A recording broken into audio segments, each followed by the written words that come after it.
Les villes qui vont accueillir le Mondial 2026 au Maroc si la candidature du Royaume est retenue sont désormais connues. Le ministre marocain de la Jeunesse et des Sports, Rachid Talbi El Alami, a officiellement annoncé mercredi les 14 stades répartis entre 12 villes marocaines. Casablanca et Marrakech abriteront 2 stades. En plus de Casablanca et Marrakech, Rabat, Fès, Oujda, Tanger, Tétouan, Nador, Meknès, El Jadida, Agadir et Ouarzazate sont les autres villes qui accueilleront le mondial. Un choix d'après le ministre de la Jeunesse et des Sports qui a été fait selon plusieurs critères, dont les infrastructures hôtelières. Le Royaume chérifien a annoncé en août 2017 sa 5e campagne dans le but de décrocher l'organisation du mondial de football pour l'édition 2026, malgré le statut de grand favori de la candidature conjointe États-Unis-Canada-Mexique. La désignation aura lieu le 13 juin et pour la première fois, le pays hôte sera désigné par l'ensemble des 211 fédérations composant la fédération internationale. Le Maroc tout entier est mobilisé pour la candidature du Royaume et ainsi peut-être succéder à l'Afrique du Sud comme seconde nation africaine à obtenir l'organisation d'un mondial de football. Ce week-end débute le premier tour des préliminaires de la Coupe de la CAF 2018 et parmi les affiches, le club sénégalais Mbour Petite Côte, vainqueur de la Coupe du Sénégal, sera opposé à RS Barkhane du Maroc. Le club marocain tient dans ses rangs un certain Ayoub El Kabi, meilleur buteur du CHAN 2018. Mais pour le coach de Mbour Petite Côte, Badara Sarr, face à RS Barkhane dimanche prochain au Maroc, on n'a pas besoin d'un plan anti-Ayoub El Kabi pour jouer, a confié le technicien sénégalais dans les propos relayés par Ndamli. Vainqueur avec le Maroc de la 5e édition du CHAN 2018 et meilleur buteur de l'édition avec 9 buts marqués en 6 matchs, l'attaquant marocain de la renaissance sportive de Barkhane, Ayoub El Kabi, sera la grosse attraction du premier tour des préliminaires de la Coupe de la CAF entre Barkhane et MPC. Mais les objectifs du club sénégalais ne changent pas pour autant. Il faudra la différence dès la manche aller. Parmi les histoires incroyables de ces JO d'hiver, celle de cet incroyable skieur mexicain. En janvier 2017, Germán Madrazo, 42 ans, chausse pour la première fois de sa vie des skis de fond, avec en tête un compte à rebours de 12 mois pour atteindre le niveau lui permettant de s'aligner aux Jeux Olympiques de Pyeongchang.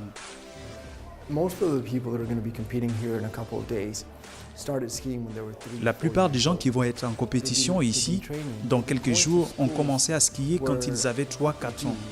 Ils se sont entraînés, ils sont allés dans des écoles où ils se sont préparés pour ce moment de la médaille olympique.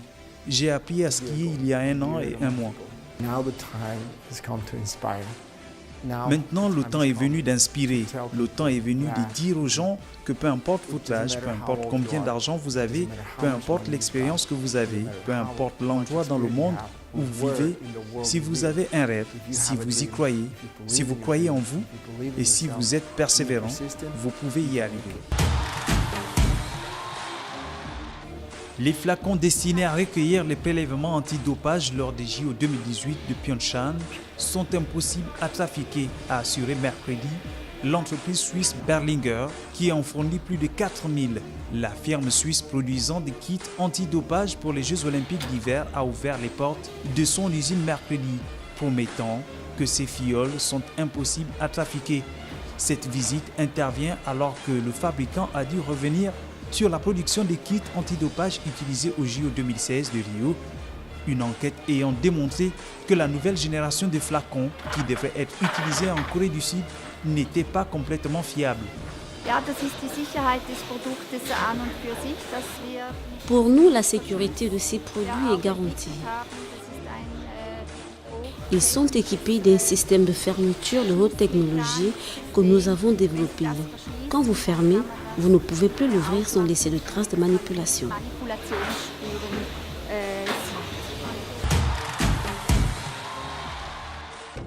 Les belles mécaniques s'exposent à Paris. Si vous êtes fan de la mécanique vintage, le 43e salon rétromobile de Paris est fait pour vous. Cette année, les visiteurs peuvent approcher des modèles aussi prestigieux que leurs propriétaires comme la DS21, présidentielle du général de Gaulle, ou encore la Ferrari 512 TR ayant appartenu à Johnny Hallyday. La Ferrari qui est derrière moi, c'est tout simplement une des voitures préférées de Johnny Hallyday. Johnny Hallyday a acheté cette voiture dans les années 93, je crois 92-93, et à partir de 94, il a roulé avec énormément. C'est une des voitures qu'il a gardées le plus longtemps, puisqu'il a fait au moins 20 000 ou 30 000 km avec. C'était l'époque où il avait sa maison à Saint-Tropez, la Lorada, et il descendait de Paris à Saint-Tropez avec cette Ferrari 512. En quelques heures, je crois qu'il roulait très vite Johnny Hallyday. Alors, cette voiture elle a été commandée par le général de Gaulle en 1969, livrée à cette époque-là. Une DS partie d'une DS classique, une DS 21. Et puis elle a été agrandie par le carrossier Chaperon à l'époque, de façon à définir un véhicule d'apparat et de prestige pour les présentations.